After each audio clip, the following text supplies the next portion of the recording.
Hi, today we're going to talk about slip stitches. And if you've been crocheting, you might think that slip stitch is just what you do to join rounds or finish off your work, but there's a lot more to it than that. And so we're going to go through the different kinds of slip stitches. First of all is the regular slip stitch we all know and love. But if you're new to crochet, let's just go through it. So when we talk about loops, we're talking about this teardrop shape that is at the top of your rows. So normally when you're working across this way, you can see the front loops, but not necessarily the back loop. So sometimes the trick will be to turn your work towards you so you can see that teardrop shape. For a regular slip stitch, we're going to work through both loops of that teardrop. So you just push your hook through underneath both loops, yarn over, and then pull that through. So you can see how it's tying all those loops together. Let's just do one more. Push your hook under both loops, yarn over, and pull through. All right, so next is an inverse slip stitch. And you may wonder what inverse means. And inverse just means backwards, kind of, So with a normal slip stitch, we insert our hook from front to back. But with an inverse slip stitch, we're going to insert our hook back to front. So that also means that our working yarn, it goes backwards. So we're going to pull our working yarn towards the front. See if I can grab that there so that you can see. We're still going to be looking at both of these loops here. So if you have loose enough work, you can pull your loop big enough to push through there, but I tend to use the hook to my advantage and pull it. So I grab, see if I can hold it at an angle here, grab those loops with the front of my hook. Sorry, I have to turn it up a little bit in order to grab it, but then if I flip my hook underneath, you can see that it's through both loops. My working yarn is towards the front, yarn over, and pull through. So you can see already by going from regular slip stitch to inverse slip stitch how this might create some cool designs. And that's how that shawl I've been working on is done. It has to do with the variety of stitches, and that's what creates the shape.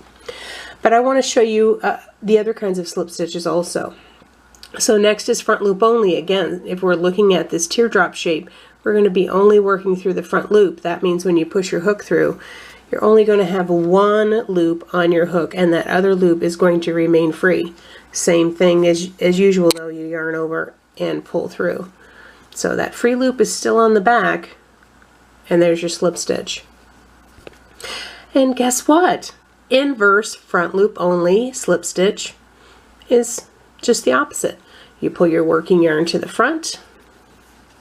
You're still only going to work through that front loop, but you're going to insert your hook from back to front. If you're dexterous at it, you can just push your hook through that way, or I do still like to loop it like this. So front loop only, yarn over, and pull through both loops. Inverse front loop only. If we have front loop only, then we also have back loop only, right?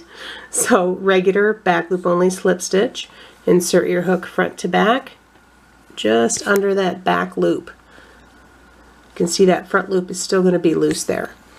Yarn over and pull through. You can see how that looks. And you guessed it, inverse. It's just the opposite. Working yarn goes to the front. We're going to work only through that back loop. You can either insert your hook this way, or you can grab it with the front of the hook like I do. Oop, lost my grip there. Yarn over and pull through. That's inverse. So you can see that with all of those different styles, that there are a lot of options to create shapes and patterns just using slip stitches. It's pretty amazing, actually. The one more important thing about how to make shapes with slip stitches is increasing and decreasing. So I'm just going to use front loop as an example here because it's easy for me to show at this angle. However, the same theory works whether you're doing under both loops, front loops, back loops, they're all the same. So increase is just simply 2 stitches in the same loop. And then you just go right back under that same loop and make another stitch before you move on.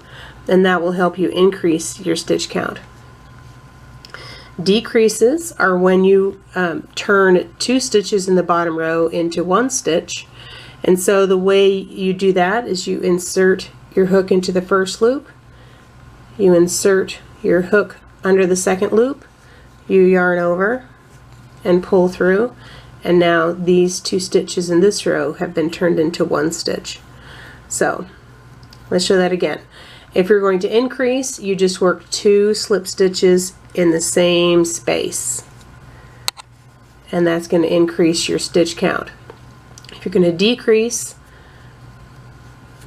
you want to decrease your stitch count by 1, you're going to insert into the first stitch and insert into the second stitch, yarn over, and pull through. Now, some patterns do want you to crisscross that because it's a little bit tighter, where they want you to insert into the farthest stitch and then come back and insert into the first stitch, yarn over, and pull through. Just makes it a little bit tighter in there. If that just seems too complicated for you, skip it and do a regular one. But I'm just going to show you one more time. So the far stitch, and then the near stitch, yarn over, and pull through. So there are a lot of things you can do with slip stitches. You can use slip stitches to make an edging, like I did for this hat.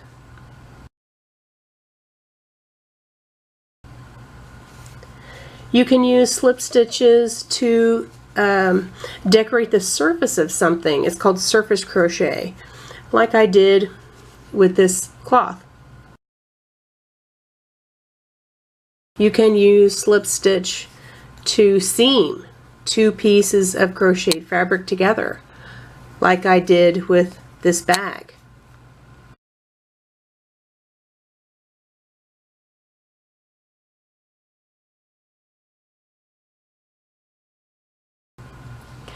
And you can also use slip stitch to create ribbing, like around hats, gloves, anywhere you want it to be stretchy.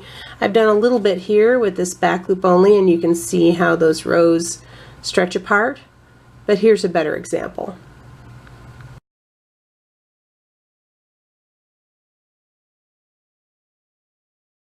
So as you can see, slip stitches on their own can create a lot of different shapes. You can make anything out of slip stitches, and if you check back with me on Friday, I'll show you how you can turn a sample square into fingerless mittens. I'll see you then.